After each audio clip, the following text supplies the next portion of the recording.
Asilas, I have to commend you for handling that Canada terrorist crisis as smooth as you did.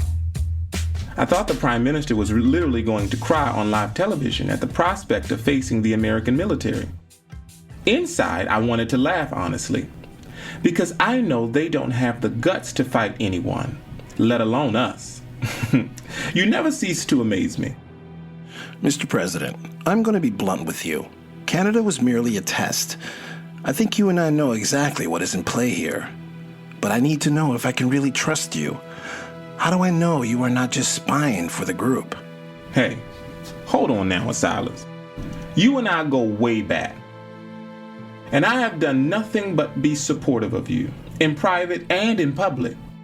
There's nothing I wouldn't do for you. Just ask me anything. But if you need me to prove my loyalty, I am unsure as to how I can do that. So you're going to have to rely on your faith and intuition. Look, I understand you feel a little paranoid, and I'm sure there are people in your midst that are trying to undermine you because they work for the group. But on my honor, I would never betray you. Sometimes I don't know who to trust. But believe me, if I thought I could not trust you, I would not have you in my home with my wife and family for Christmas, now would I? Come on, Asilas. You're too smart for that. And I know that if you want to know somebody, you do the most unpredictable thing to throw them off. I'm happy you invited me over for Christmas dinner. I really am. I just hope this gesture is genuine and not some ploy to feel me out and to see if I'm a traitor. That just isn't right, and you know it. I know it isn't. Forgive me, Joshua. You and I have been through a lot together. You are true to your word. But let's be honest with each other. They have their claws into you. I shield you from a lot of it, but they still have ways to get to you. See, you are still alive because they think they can use you and because I am loyal to my friends. I suppose that is an awful position to be in, but that's why I make sure you are always protected. And I appreciate that. Look, Asilas, if you're trying to ask me something, just ask me. Will you tell me what is happening over there? I need to know if you are willing to sacrifice yourself for the sake of our nation and our people. Will you enter into their midst and report back to me what you see and learn? Asilas, if I go back there, they'll know exactly what I'm doing. I'll never walk out of there alive. So be convincing. Sacrifice something of mine. Like what? All they want at this point is your head. Bring them someone they will accept as a down payment. I happen to know the group wanted the one who coronated me after I was sworn in. The Pope refused, as you know, so I crowned myself with Jeff Turnbull of the World Evangelical Alliance on hand to bless my coronation. We had to fake his death in order to keep the group from getting to him. Asilas, no. You can't do that to Turnbull.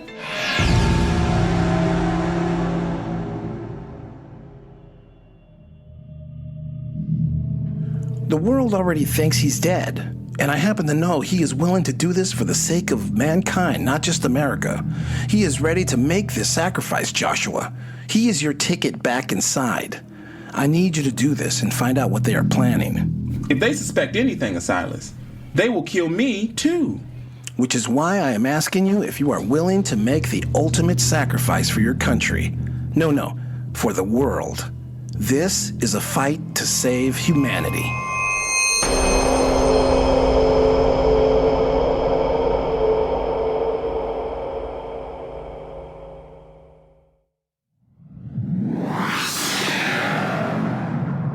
New Kingdom Radio Theater. Hey guys, if you want to have that awesome bod to turn the ladies on, you'll need to work out. And to help with that, you'll need to get Built Bars, the most delicious, incredible protein bars in the world. Built Bars also has super energy boosting sport drink mixes that will give you all that extra energy you'll need to keep up with the demands. Built Bars. Click the link in the show notes and order some today. I'll be waiting.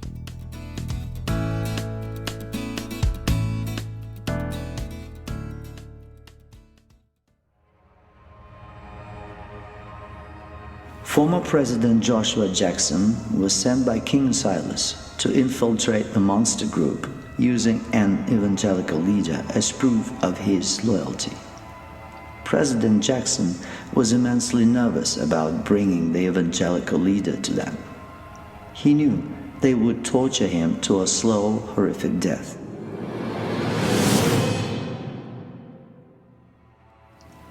He also thought they would do the same to him. But strangely, they accepted his gift and welcomed him with open arms.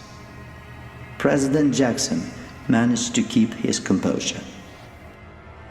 During their meeting, Jackson was made to watch as hooded members of the group tortured the evangelical leader, dismember his body, and throw him into a large fiery pit that was at the feet of a giant statue of Moloch.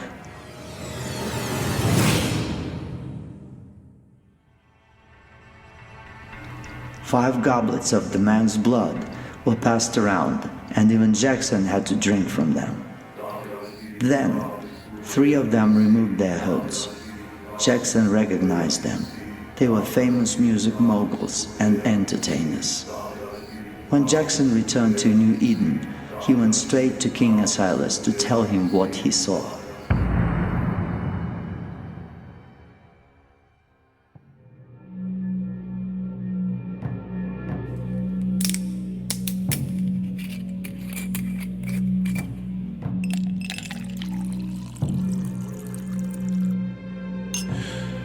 Well, you look like you've seen a ghost, and sweating nervously. It must have been pretty bad. It was awful, Asilas. I mean, we've seen some pretty ugly stuff over there. But 2 nights ago was something out of a horror film. I don't know if I'll ever be the same again. Relax, Mr. President. Take a deep breath. What did you see? Well, first, they tortured Turnbull. And we knew they would do that. But then they dismembered his body, poured his blood into these medieval-looking cups and made us all drink from them. And then they threw his body into Moloch's pit.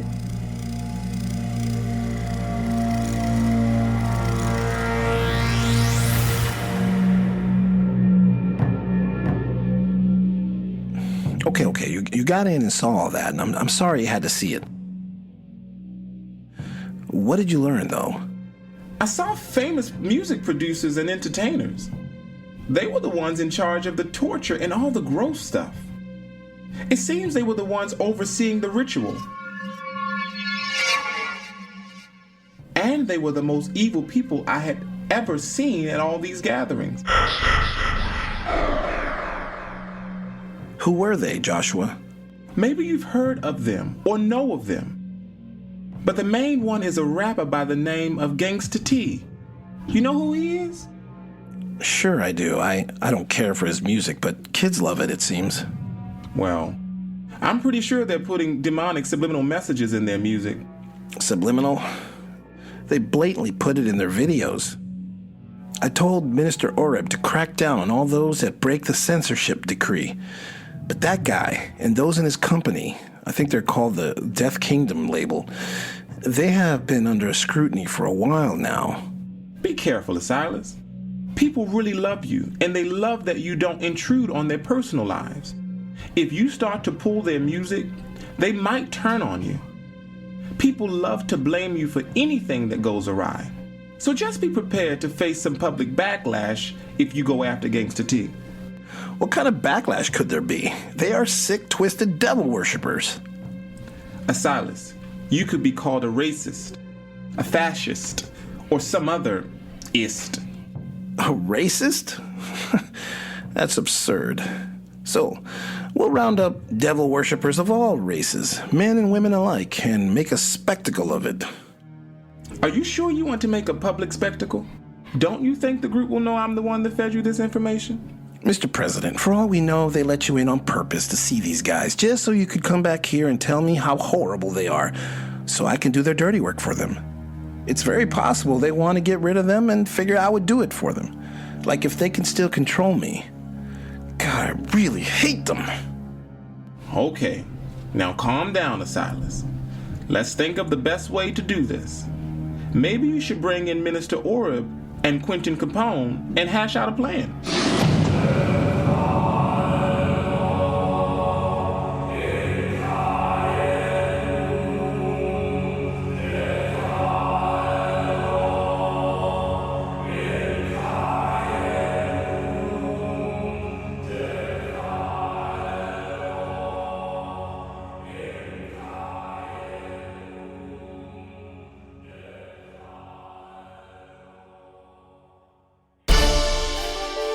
America's #1 source for news, with Tom Novak.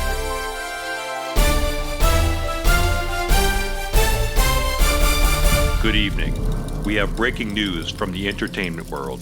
Superstar rapper and music mogul Gangsta T, whose real name is Maurice Tyler Moore, has been arrested and charged with violation of the censorship law decreed by King Asilas earlier this year.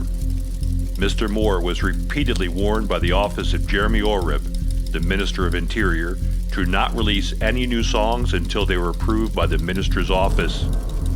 Yesterday, Mr. Moore's record label, Death Kingdom Records, released Gangsta T's second album since the decree.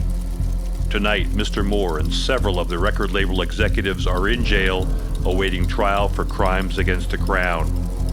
We are hearing mixed reactions from fans across the country. We go live now to our own Phil Maccabee in New Eden to get reactions from residents in the capital.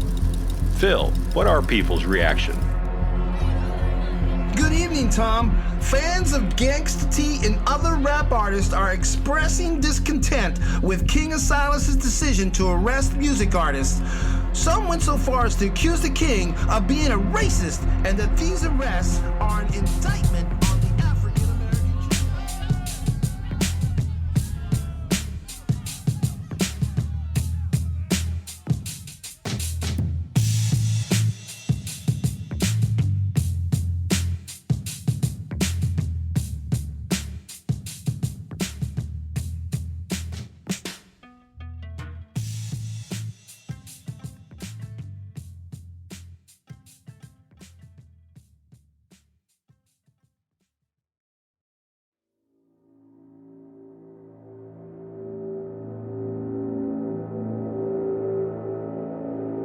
King Asilas faced many challenges as an absolute ruler, but he never had to explain himself and refused to debate with anyone about his decisions. In the case involving the public trial of Maurice Tyler Moore, otherwise known as the rapper Gangsta T, Asilas would not yield to any questioning of his motives for making a public spectacle of the rapper and others in the music industry.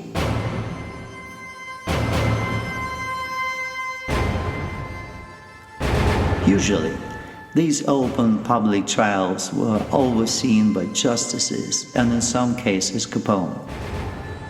Asilas wanted people to come to know Jeremy Oreb as someone who has all the faith of the king and stood with him during this event, which was watched by billions of people worldwide.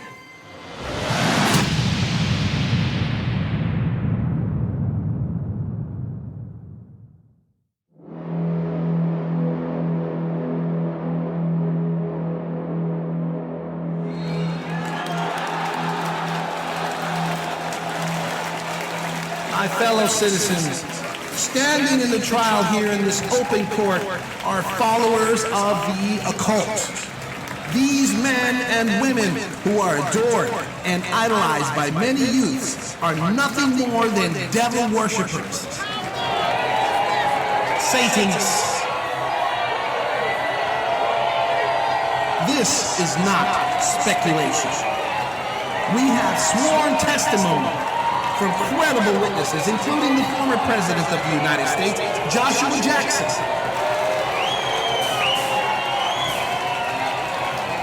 This man, Mr. Moore, and executives of his label, Death Kingdom Records, have been identified as participating in murder,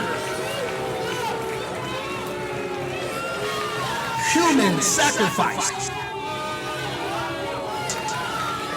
They are accused of being complicit in intentionally putting satanic messages, subliminal and blatant, in their songs and music videos. They are accused of participating in the kidnapping, rape, and mutilation of children, of human trafficking, and high crimes against the crown. Minister Oreb, what say you of this matter? Citizens of America, the people standing before you are charged with high crimes against the crown, and the capital crimes of kidnapping, rape, and murder. The evidence presented to the Office of the Ministry of Interior is sufficient in carrying out the maximum punishment for Mr. Maurice, Tyler Moore, and his accomplices, Herman St. Mark, James Cain, Abby Malik, Delilah Gomer, and Samira Manson. These men and women from different walks of life, different ethnicities, and different backgrounds all found their way to the most nefarious group this world has ever known. They are pawns in a sinister plan to destroy America through normalizing evil in their forms of entertainment. In the opinion of the Office of Interior, there is no redemption for these vicious crimes, as there is no remorse for what they have done. These poor excuses for human beings have no morality, no shame, and only wish to deteriorate our society with their filth. So as you stand accused, I ask you here and now to state your case, or simply admit your guilt and accept your fate.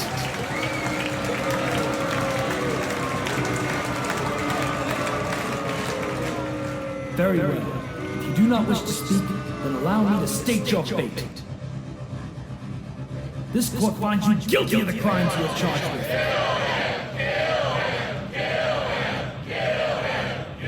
And the punishment for your crimes is death by hanging.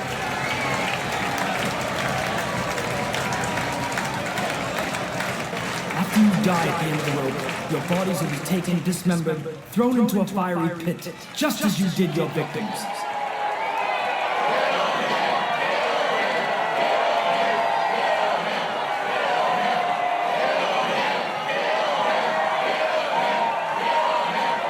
Even this punishment isn't enough to make you pay for what you've done. Guards, take this scum to the gallows! Put the rope around them this instant!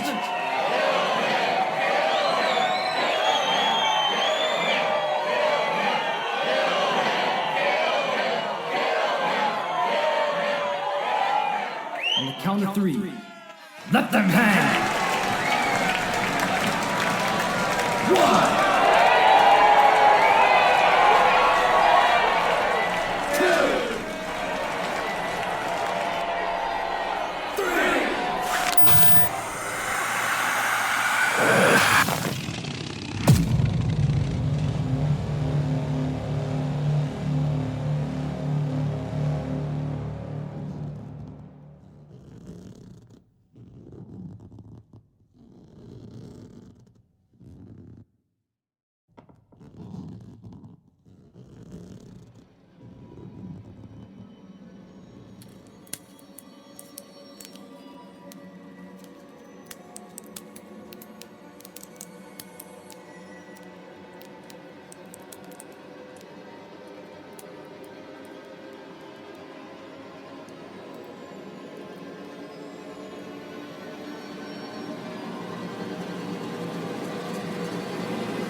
Asilas, I'm glad you're back.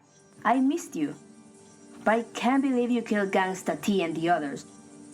I don't understand. Why did you do that? Because they had very bad intentions and poisoning people through their demonic frequencies. Their what? Look, I don't think they were bad. I actually like their music a lot. Really? And tell me, what is so good about their music? Well, I'm not sure what you mean. What kind of feelings do you get when you listen to them? Okay, sometimes it makes me want to run, so I listen when I am training alone or going for my runs, or when I am at the gym on my own. I can listen when I'm training with the cadets, but on my time, I listen and I run faster, I think. So, it makes you want to run, but how do you feel inside, in your heart, in your mind? Well, some songs make me mad, I can't lie. Like, I think I am being oppressed and somebody's making me do things I don't want to do. So yeah, I get like a fire burning inside me and I feel like fighting or punching somebody. But not all the songs do that. What if I told you those people worship the devil? Like, no lie, for real. They actually kneel and pray to the devil. What if I told you that's what they do?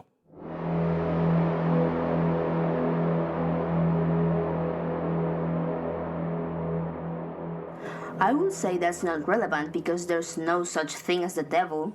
Maybe they think they are praying to the devil, like Christians think they are praying to a god, but really they aren't praying to anything. It's in their heads. In their heads? Why do you think people even pray in the first place? I don't know. Maybe they think God will give them something, like wishing for money or something. Don't people do that anyway? Don't you wish for things and have hope? I do, but I don't think some magic man in the sky is going to give it to me. So why bother wishing at all? Why bother thinking you want anything in this world? What is the reason anyway, if not because we are given a purpose from a creator? Why bother building rockets to go to other planets? It doesn't matter anyway. There's no real purpose. We're just here existing for no reason at all, whatsoever. I didn't say I have no purpose. Essentially, we don't have any purpose if we don't have a creator. Think about it. What purpose does a car have? To transport people too lazy to walk? The car has a purpose because we decided what it was. The car does not think for itself and does not rationalize. But now we have computers, artificial intelligence. They exist because we made them, but they don't rationalize. Not yet anyway. But once they do, what will they ask? Probably the same thing we all ask. Why are we here? And we'll tell them, but they won't understand. Just like we don't understand. But humans are not magic. We didn't magically create them. You assume God is magic. Perhaps God is the most brilliant entity that exists in the whole universe. He knows all the rules there are to know. He's immortal. He's so far above our comprehension that it appears as magic, but it's really his dominance over the rules of the universe. You lost me. Look, to me, God is not a real thing. A real thing is like a rock or your lips, but I can't touch God, or the devil for that matter.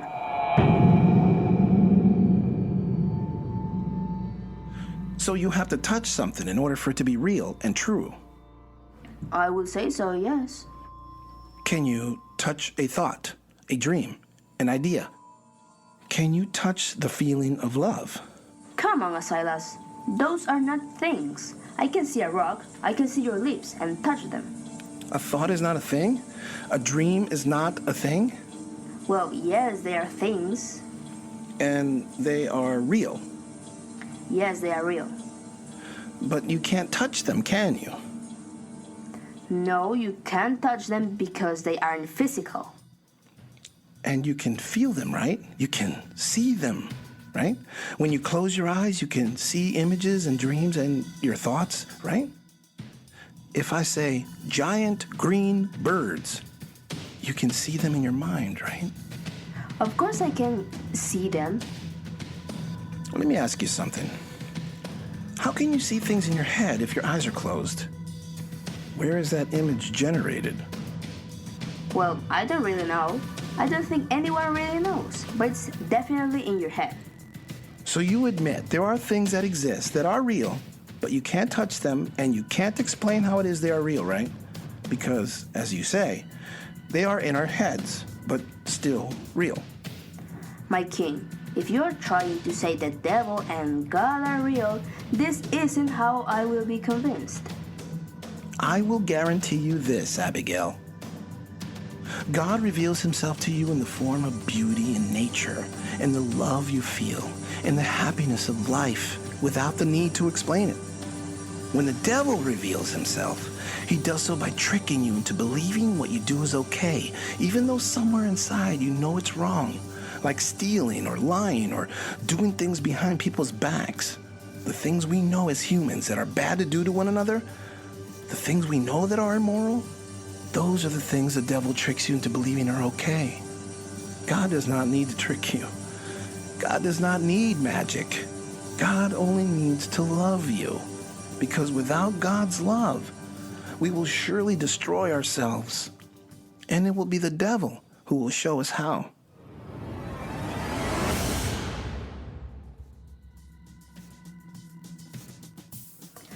I'm not sure I understand what you mean, my king. I'm afraid when you finally do, it will be too late.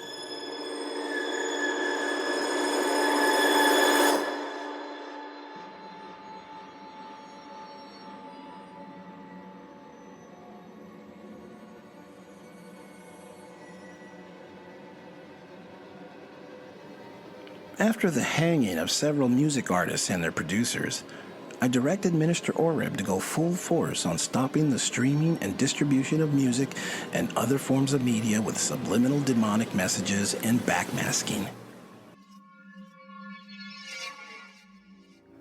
I also commissioned one of the country's top Christian universities, whose science department was credited for innovating and cutting-edge technology, to create a system that could detect subtle frequencies in any form of media that contained satanic and maniacal intimations.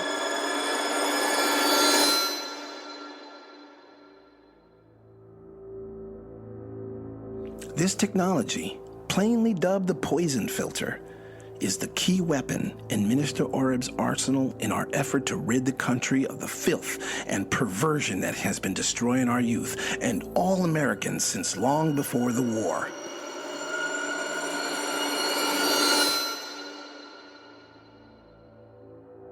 I know these actions have some harsh critics, but one of the benefits of being an absolute ruler is those who try to push me too far will find themselves in a hell of their own.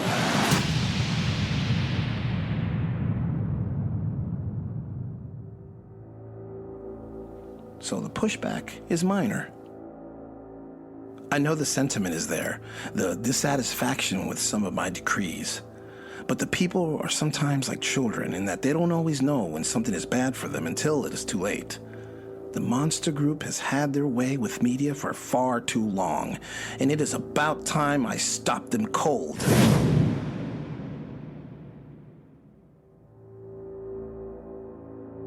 It is now, after all, the silent war we are in the middle of. Most people are completely unaware of this battle for their souls, for their control. Even less are they aware that this war was waged thousands of years ago. And I am not the first, by a long shot, to fight these immensely powerful and evil people.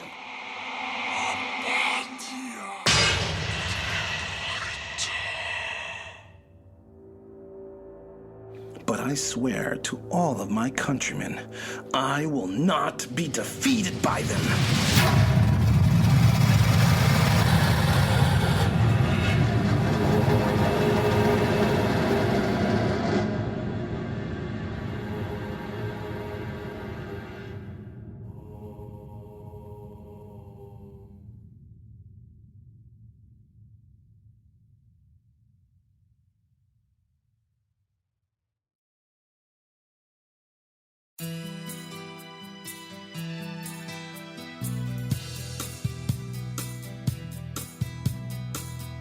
You have been listening to The Rise of King Asilas, Episode 5, Poisonous Frequencies, starring J.V. Torres as King Asilas, Steve Fisher as Minister Jeremy Oreb, Clarence Jackson as the President, Naomi Castillo as Abigail Sierra, Don Rosinski as Newsreader, and narrated by Sergei Brezhnikov.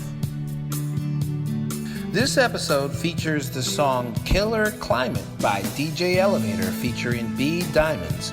Visit their website at www.urbanatureproductions.com. This episode also features music by Dave Travis, Brian Shaviri, Incompetech.com, freesound.org, and Audio Jungle. For more information about this program, the music, and the cast, please visit our website at www.theriseofkingasilas.com.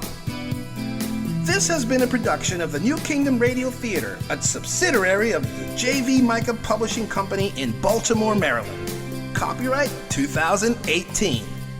And stay tuned for episode 6.